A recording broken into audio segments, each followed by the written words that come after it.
Good morning. As mentioned, I'm Jay Goldstone, the city's Chief Operating Officer, and I thank you for the opportunity to speak to you this morning on this issue. I'm here on behalf of the Mayor, and these comments may not represent the position of the City Council, either collectively or on an individual council member basis. Since coming to San Diego, there has been very few issues that have stirred as much emotion as the city's pension plan. It seems like every issue that touches the pension plan is a lightning rod, and DROP is no different. Over the past couple of years, the Board of Directors has taken numerous steps to correct past decisions that may not have been in the best interest of the plan, and today the Board has one more opportunity to try to move the pension plan forward on a more stable footings. I do not mean to suggest that I believe that the plan is not financially sound. However, I'm suggesting it could be better.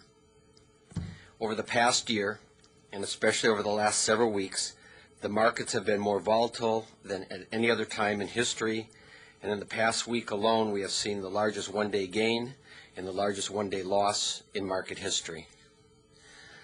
I will be the first to tell people, as I did in a recent quote in a local newspaper, that when dealing with the pension plan we should not and cannot overreact to events of the moment.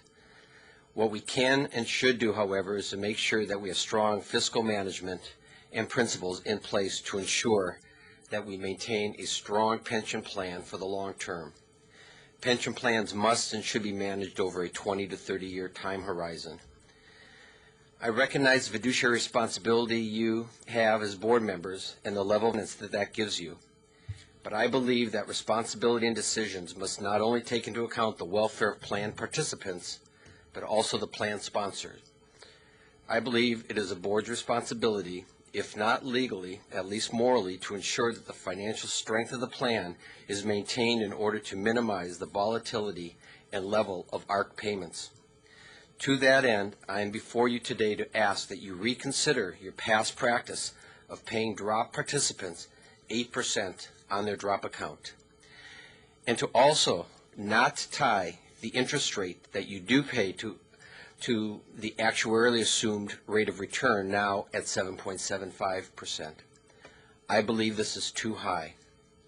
With that said, I also do not believe that it would be appropriate to tie the interest rate to the actual returns, because I do not believe someone's DROP account should be exposed to possible losses. I would suggest establishing an index that can be easily calculated and verified, and that you reset the rate once each year.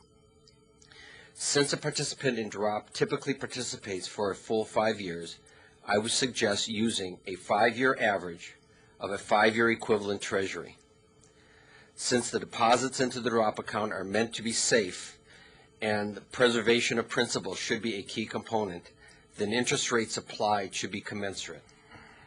I have asked my staff to calculate what that rate would be if it were to have been set yesterday, and that rate would have been 3.92%.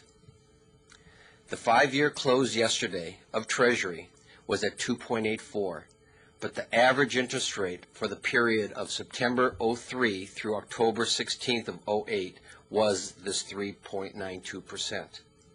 That may seem low, but it's a reflection of the risks being taken in the DROP account and what's happening on the inflation markets. With that said, I also realize that the city has entered into 2 memorandums of understandings with 2 of its bargaining groups, Police Officers Association and Local 145, which is the firefighters, that may not let you implement this recommendation for at least those bargaining groups immediately. It is my understanding that this board does not plan on taking any action today, but only testimony, and will defer your final decision until your November meeting. And between now and then, I will craft a more formal recommendation for your consideration. But with that, again, I thank you for your time, and if you have any questions, I'd be happy to answer them.